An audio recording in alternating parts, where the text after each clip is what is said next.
Hello, everyone, and welcome back to the special wildcard edition of the Off the Charts Football Podcast. I'm your host, Spratt from Sports Info Solutions, and I'm joined, as always, by Aaron Schatz of Football Outsiders. Aaron, I was just reading your updated final season DVOA numbers article, which is one of my favorites of the year, so everyone definitely check that out if you haven't. And there was some really great stuff about the Patriots that I kind of wanted to talk to you about, but I think we better hold it off to next week when the Patriots are actually playing because... There's been enough Patriots talk in this world. Well, that for one, but mainly, too, because there's just so much that I think we need to cover today because we want to talk about all four games. We are going to sprinkle in a lot of the stuff that you mentioned in your article about the teams that are playing this week, though. So look forward to that and look forward to next week. But let's go ahead and get started with this week's playoff games, and I'm just going to go in the order of the games as they're going to be, played. So we're starting with everyone's favorite matchup of the Raiders at the Texans. Starting with the Raiders, Aaron, they actually overperformed their Pythagorean expected win total by 3.2 wins. For people that aren't 100% familiar with that, basically if you look at a team's points scored versus points allowed, you can estimate with a math formula how many games they're likely going to win. And that's actually proven to be a lot more stable than their actual win-loss record. So basically looking at points scored versus points allowed, the Raiders were not nearly as good as their record indicated. And my question for you, Aaron, is does that suggest to you that Oakland may have been a really overrated team even before Derek Carr got injured? Yes, but not as much as it might seem. So if you look at the Pythagorean projection, they would have been projected to win 8.8 games, and they won 12. And that's a huge gap, 3.2 wins. It's by far the biggest gap in the league. But if you take out the Week 17 game where they lost 24-6 to Denver with second and third string quarterbacks, right, their difference between the Pythagorean expectation and actual wins is sort of tied atop the league with Houston and Miami. They're only separated by like thousands of a percentage points.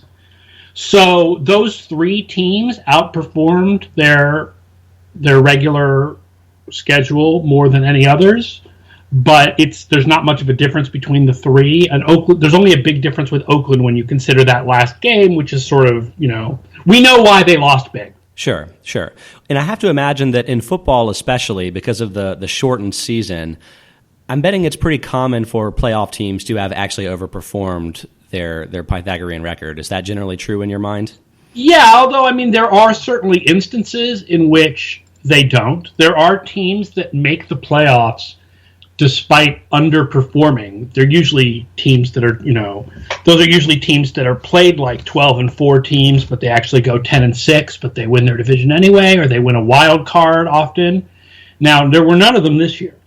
Not a single one of this year's playoff teams underperformed the Pythagorean projection. The one that came closest was Atlanta, which projected at 10.9 and actually won 11. Yeah. But and Seattle projected at 9.8 and actually won 10 with a tie. But usually there are one or two playoff teams that do underperform the projection, and there weren't any this year. And I guess that sort of meshes up with the year of mediocrity or whatever you were calling it. How year of no great teams. Yeah, in DVOA. Circling back to the Raiders specifically. It's obvious. Quarterback is the most important position in general, but I have to wonder whether for the Raiders, Carr might have been especially critical given how their talent is distributed. What do you think about Carr and that team? I think that's true, and it's because, so the offense here is split very heavily towards pass. It's 4th in passing, 15th in running. Latavius Murray is the starting running back, had a below-average rushing DVOA. The other two guys, Washington and Richard, were actually above average, but some of that may have just been, situational, where sometimes the backups will have a better rating than the starter because the backups are, smaller sample gives you more variety, and maybe they're put in positions where it's easier to succeed because less of how they're used or whatever. Yeah. But there's no question the team's built around the passing game. They have great receivers. They have a great pair of receivers, right? Crabtree and Cooper are sort of your ideal matching of a possession receiver with a deep threat. But you need a quarterback to get it there. and Carr could do it, and McGloin and Connor Cook cannot. I have some bad news, Connor Cook people. If you know the Football Outsiders Q-based projection system, which projects quarterbacks chosen in the top 100 picks of the draft, Cook just gets in under the wire as the 100th pick last year. He had a Q-base of minus 380. That is the 10th worst projection for any quarterback chosen in the top 100 picks since 1997. Wow. And the only thing that makes that dealable for Oakland fans is that the quarterback with the worst Q-base projection of all time will start for the other team. There is no lipstick to be put on this pig. We'll be coming back to that general point in a moment when we talk about the Texans, but for the Raiders, their offense allowed the lowest pressure rate all year. So Carr had like really good pockets to work with, and I'm wondering whether maybe Cook himself isn't a good player, and obviously he isn't experienced, so we don't really have a lot to say about him apart from his college performances. But does the fact that their offensive line is so good make his life a little easier and maybe make it more plausible that he would have a good game in this situation? Oh, sure. I mean, absolutely. This is a strong offensive line. This is one of the 3 or 4 best in the league. They do draw a lot of penalties because they're the Raiders, and right. What else is new? No, nothing much. They get penalized a lot more than the other top offensive lines like Dallas and Pittsburgh and Washington. And they're not as good run blocking as they are pass blocking. They're not as good run blocking as Dallas or Pittsburgh. But it is an excellent offensive line and definitely a big part of why Oakland finally had themselves a playoff season. Right, of course. Okay, well, the Texans, I mean, we've basically talked about this multiple times this season. At the end of things, they ended up finishing with negative 21.4% DVOA. That's the 3rd worst ever for a playoff team, so not the worst. That's the good news there. The 2004 Rams and the 2010 Seahawks were actually both worse. And Aaron, I think I'm right in saying, was that the Seahawks team that beat the Saints with their home playoff game with the Beastquake? Yeah, that was the Seahawks team that was the first team to ever win a division with a losing record. Yep. And here's the remarkable thing about worst playoff teams by DVOA. The 3 worst playoff teams by DVOA before this year all won the wild card round. Okay. 2004 Rams beat the Seahawks, who were also really bad this year, but really bad in 2004, but not as bad. The Seahawks beat the Saints with the Beastquake, and the 1998 Cardinals beat the Cowboys, who were a wild card team in 1998 when the Cardinals with Jake Plummer won the NFC West that year.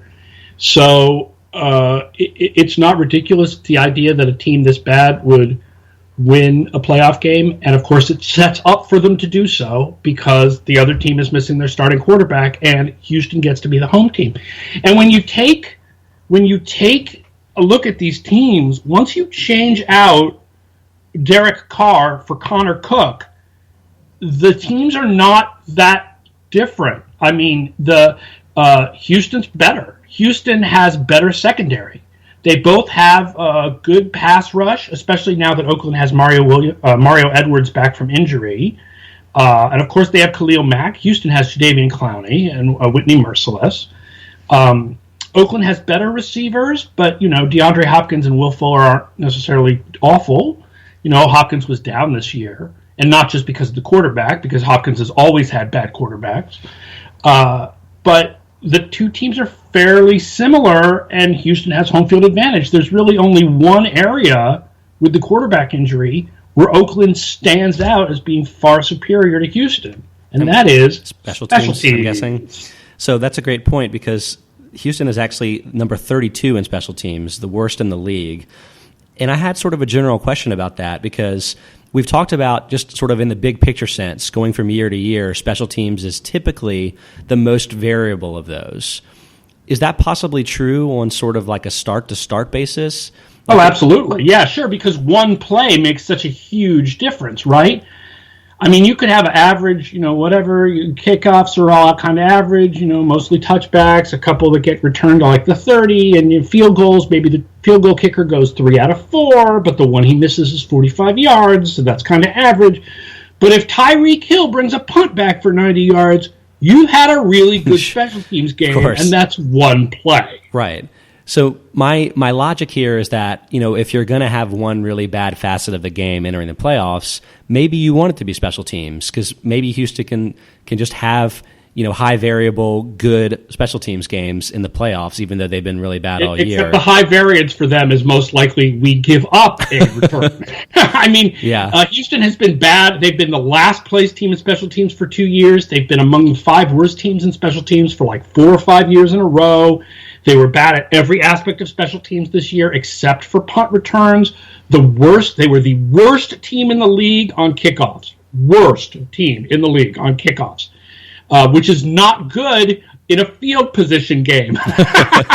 Right? They're the worst team on kickoffs, and they're the number 30 team on punts. And in a game where you're probably playing field position with 2 bad quarterbacks, that's not good. No, it's really not. I was trying to come up with ways to maybe talk you into Houston making a run, but I think I'm pretty much failing in all respects here.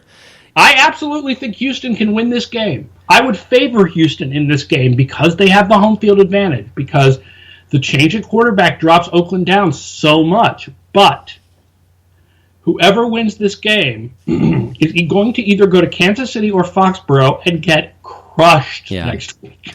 And if things go like as seeding dictates, then that means that Houston would go to New England, right? Because the Steelers would win and go to the Chiefs. Where they've already lost 27-0 to the third-string quarterback. Yeah, it's probably not the situation you want to be in. But, hey, at least they'll be in one playoff game and maybe even win it. Hey, it's better than not being in the playoffs entirely. I think that there are a lot of fans of a lot of teams that miss the playoffs. Maybe not Denver, because they still get to enjoy their ring from last year. But there are a lot of Cleveland and Jacksonville fans who would love to be in this position. Or the Panthers. What else is new there? Okay, why don't we move on to the second game, the Saturday night game between the Lions and the Seahawks. A few weeks ago, we actually talked about the Lions. So it's probably not a big surprise to our listeners that they're number 29 in weighted DVOA. That's actually even worse than Houston. It's the worst of all playoff teams. So, a couple weeks ago when we were talking about it, I was saying that, hey, the Lions have actually prevented their opponents from scoring 20 or more points, some like 8 straight games or whatever. But in the last couple of weeks, they gave up 42 points to the Cowboys and 31 points to the Packers. So I think that's kind of meshing up with what you were explaining at the time of how the Lions' defensive DVOA is much worse than the actual scores would suggest. I'm guessing that's still very much the case. The Lions are just a really bad defense entering the playoffs. On an efficiency basis, yeah. I mean, the thing is that the style of play means they allow fewer points. The problem is that it also means they score fewer points, right? Yeah. I mean, it works both ways. They allow fewer points because there are fewer drives for their opponent, but they score fewer points because they get fewer drives. So it doesn't really mean their defense is better. Yeah. And as far as the weighted DVOA thing, so here's the thing, right, which is that Matthew Stafford hurt his finger in Week 14. And the passing game has collapsed since then. They ranked 10th in passing DVOA through Week 13. In the last 4 weeks, they're 27th. Wow.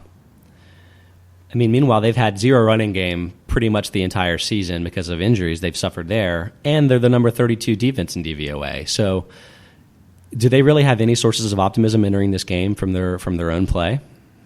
From their own play? I don't think so, no. I mean, if you looked at these teams over the course of the year, and Detroit at Seattle, Detroit at anybody, frankly, that the home team, the other team would be favored over Detroit, but Seattle even more so because Seattle has the strongest home field advantage in the league. Yeah, I wanted to ask you about that because the Seahawks are at home.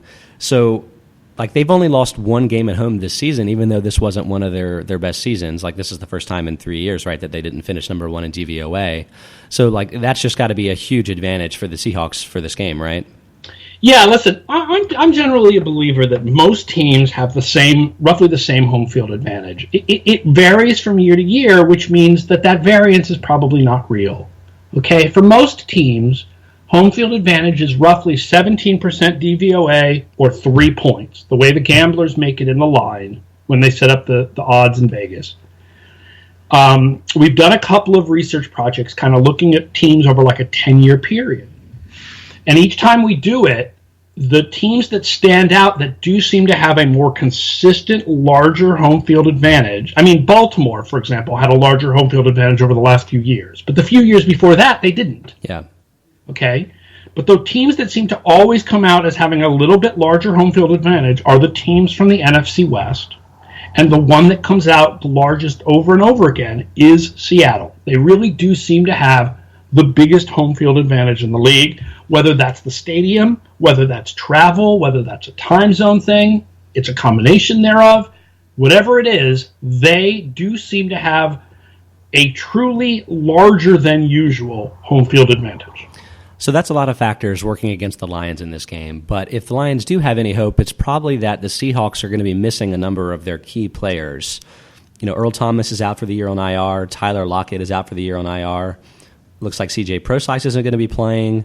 And, like, who knows if Michael Bennett's healthy, for instance, or even Russell Wilson. Obviously, he's looked more healthy towards the end of the season. Wilson seems to be more healthy now. He's got his mobility back. But Earl Thomas is the huge one.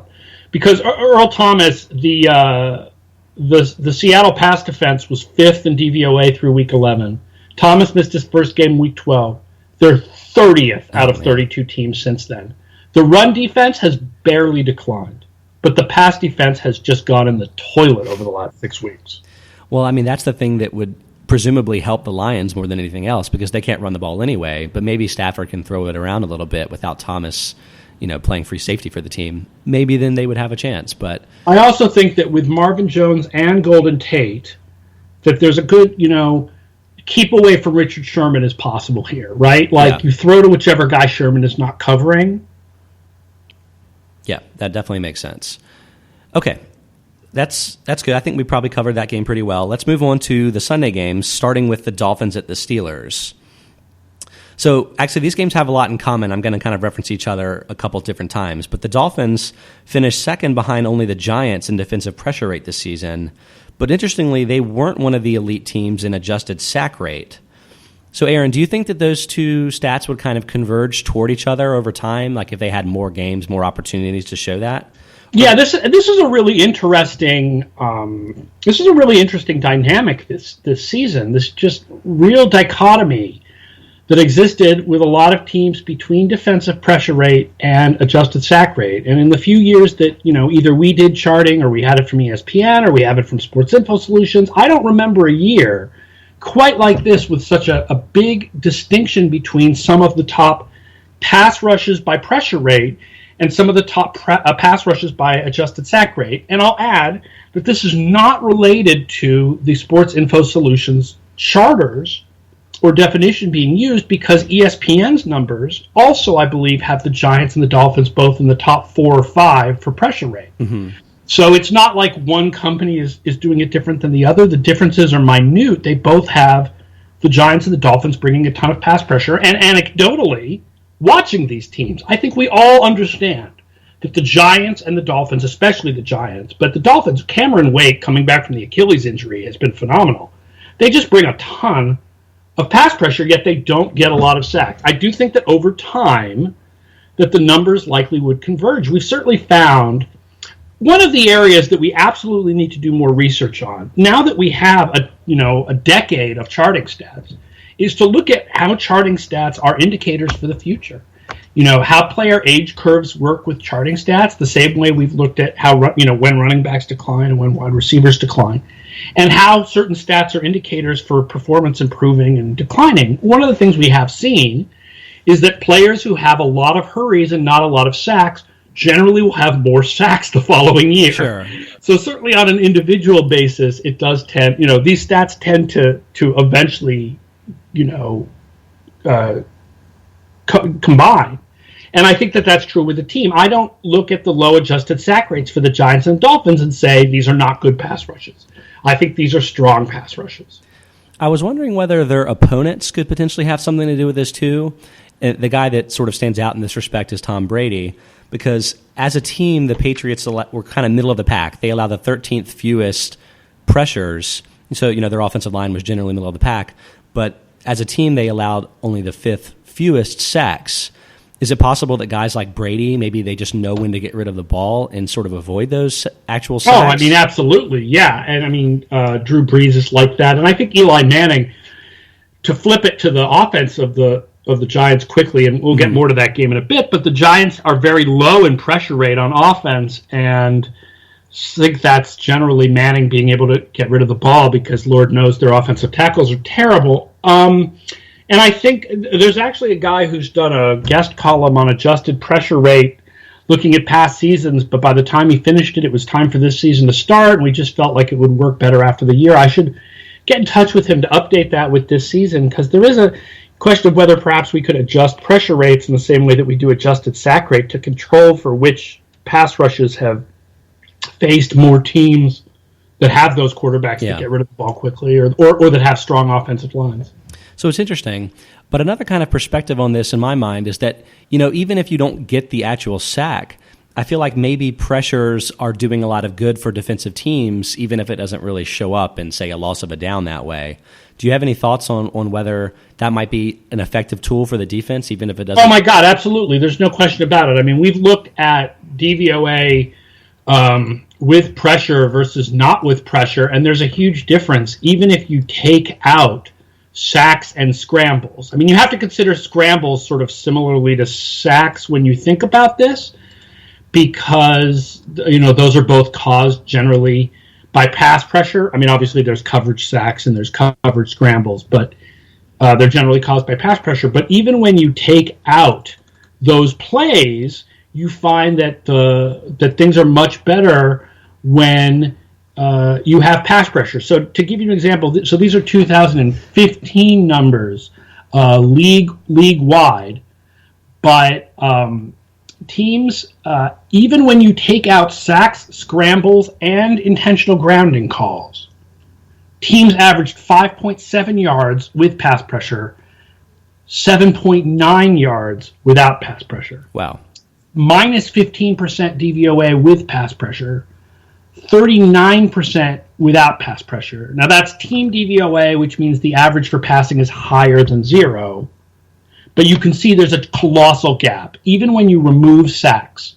So pass pressure is hugely important, and it's a big part of what made the Dolphins, and especially the Giants' defense work this year. The Giants had, this is another thing that kind of merges the teams historically. The Giants had the greatest year-to-year defensive improvement in DVOA history, going from number 30 to number 2, passing the record set by the 1998 Miami Dolphins, who had gone from 28th to 1st. And these games have interesting connections. Kind of piggybacking on your previous point, too, pass pressure definitely generates turnovers, too. Something we looked up in the SIS charting data was that 24% of all interceptions and dropped interceptions occurred when there was pass pressure. And only 18% of plays of pass attempts had pass pressure this year. So you're definitely a lot more likely to turn the ball over when you're facing pressure, which makes general sense. Okay, we've talked a lot about this pass pressure, but Aaron, does it even matter for this matchup in particular against the Steelers? Is that something that is a key factor for the Dolphins to limit what the Steelers are doing offensively?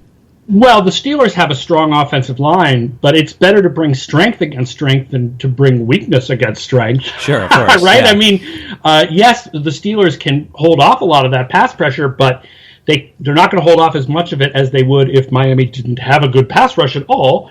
So I think that that the pass pressure still matters. I think you have to ask yourself, how much of Roethlisberger being terrible when Miami beat Pittsburgh earlier this year, right? How much of Roethlisberger being terrible was because he was injured? Because he wasn't playing well before he got injured, frankly. And the other is, can Pittsburgh stop Jay Ajayi, who had 200 rushing yards in that game? Ajayi for the season ended up with 59 broken tackles, by the way. That was the 6th most in football, even though he didn't play for the entire season. Actually, kind of coincidentally, he finished just behind Le'Veon Bell, who had 61. So those two were kind of right in sync and both missed a little bit of time earlier in the year. So, I mean, obviously that's great company to be in. Ajayi seems like a really good player. In that game against the Steelers in Week 6, he had 5 of his broken tackles. That's the week that he had 200 yards, or I guess one of the several weeks. So maybe that's the thing to be targeting in on. Are the Steelers do they have sort of a weakness in their run defense that sort of makes them susceptible to that type of performance? No. No. Actually, that's what's interesting is that this kind of stood out as the best running game I think they gave up all year. They were 11th against the run and 12th against the pass, so they had a pretty balanced defense. Interesting. It almost to me seems like, though, that the Dolphins have a balanced offense, which is a little bit surprising because they're working with their backup quarterback in Matt Moore right now. But Moore has actually looked really good, at least by the traditional statistics. Here's what I have for the traditional statistics. 63.2% completion percentage, 8 touchdowns against 3 interceptions, and here's the best one, 8.3 yards per attempt. That would actually put him second among all the regular starters, just ahead of Tom Brady at 8.2. Does he look this fabulous in some of the advanced numbers? Yeah. I mean, you have to adjust a little bit because one of those games was against the Jets, and the Jets' pass defense is horrific this year. Yeah. But still, he had 35% passing DVOA and 82.5 in ESPN QBR. That being said, let's not all go crazy about 3-game samples from lifetime veteran backups. It's not like when you have a small sample from a youngster like a Jimmy Garoppolo, you have the idea of potential. Yeah. With Matt Moore, there's no potential. We've seen what he is. We know what he is. He's a pretty good backup. He's not this good, but he's pretty. I would much rather have Matt Moore than Connor Cook and Matt McGloin, and frankly, I would rather have Matt Moore than Brock Osweiler. But I would a lot rather have Ryan Tannehill, even though on a per-play basis this year, Moore has been better than Tannehill. I think we know more about them from the longer term, and I would rather have Tannehill than Moore if Tannehill were healthy. That makes sense, but I definitely think this is all kind of gearing up toward this game being very interesting, even though, maybe on paper the Steelers are the hottest team in football, and it might seem one-sided. The game that's probably the most interesting across the board from most people's perspectives, though, is the late Sunday game, the Giants at the Packers. Yeah, that's right. Are the Steelers the hottest team in football? I think the hottest team in football is in this last game. Well, we'll be talking about that too, but let's start with the Giants because there was something really interesting you mentioned in your DVOA article, which is that the Giants had the lowest week-to-week variance in DVOA this season. Ever. Of all time. Ever. That's crazy. Wait until you see when we run the playoff previews on Friday. Wait until you see the Giants week-to-week graph. It is a thing of beauty. It is amazing. Oh, it is all clustered in between 10 and 30%. It is so consistent. It's ridiculous. Well, that's really interesting, too. We've talked a little bit about variance previously, and I think the general thought was if you're a really good team, you want to have low variance because that means that you're always playing up to your level of talent. But if you're not as good of a team, maybe you want to be a higher variance team, like the Ravens that won the Super Bowl in 2013. They got on a hot streak and actually were able to win a title with maybe less talent than you would expect from a team to win the Super Bowl. With this Giants team, are they on the good enough side of things that it's good that they're low variance, or is that something that could hurt them as they face some of the more difficult playoff teams in the playoffs this year? Here's the thing. I think it's good for them in the regular season, but bad for them in the playoffs. Interesting. I don't think they are good enough, or certainly they have not shown this year. Now, three of their top 4 games of the year have been in the last 4 weeks, right? So they're kind of peaking now. They're 6th in weighted DVOA compared to 10th overall. But looking at the quality of the team over the season, sort of somewhere between 6th and 10th, the time is going to come here where they're going to have to play teams that are better than them overall and where you want to have a hot game. If Atlanta plays its average game and the Giants play their average game, Atlanta would win. If Dallas played its average game and the Giants played their average game, then Dallas would win, even though the Giants did beat Dallas twice this year because Dallas didn't play their average games in those games. Now, that's because of the matchup works really well for Giants. Sure. Okay, so I'm not talking here about these specific matchups. I'm talking here about the question of consistency. So once they get to the playoffs, I don't think the Giants are good enough to be consistent. Does that make sense? The Patriots are good enough to be consistent. I don't think the Giants are. Sure, that definitely does make sense. But they need more inconsistency. They need Eli to have a good game. Or alternatively, maybe they just need to find the right matchups. I'm wondering whether the Packers actually might be one of those matchups. We kind of talked about the Giants when we were talking about the Dolphins and how the Giants are actually the number 1 team in defensive pressure this year. maybe that won't work as well for the Dolphins against the Steelers and their top 5 offensive line, but what about the Giants against the Packers? Will they have more success with their pressure against that team? Yeah, the Packers, they're all right, but they do allow some pressure. Now, the problem is, of course, Aaron Rodgers gets away from pressure and makes ridiculous plays more than anybody else in the league. Yeah. But the Packers were actually, something like 24th in pressure allowed on offense? That's right, yes. So bottom 10. Interesting. I know that a competing company, which has an owner who has a national television okay, suspicious, seems to believe that Green Bay has the best pass blocking line in the league, if I'm to understand the proclamations of Al Michaels' partner, as I heard them upon the broadcast.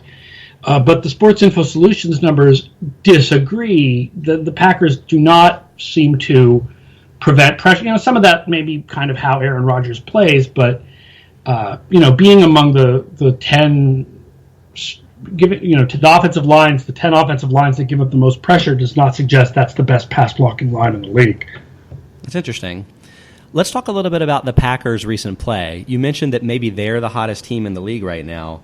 What I found kind of interesting was that, unlike the Steelers, for instance, they weren't showing much difference between their overall DVOA and their weighted DVOA.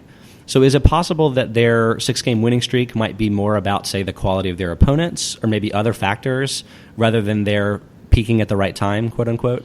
It's a little bit the quality of the opponents, but the other thing is that Green Bay's curve for the season is not upwards, it's curved. Yeah. Right? So weighted DVOA still gives full strength or nearly full strength to the last 8 weeks, and a lot of strength to the last 12 weeks. So Green Bay's streak has been 6. Their dip was in the middle of the season. So weighted DVOA is still picking up the dip. It's not picking up the beginning of the season when Green Bay was good.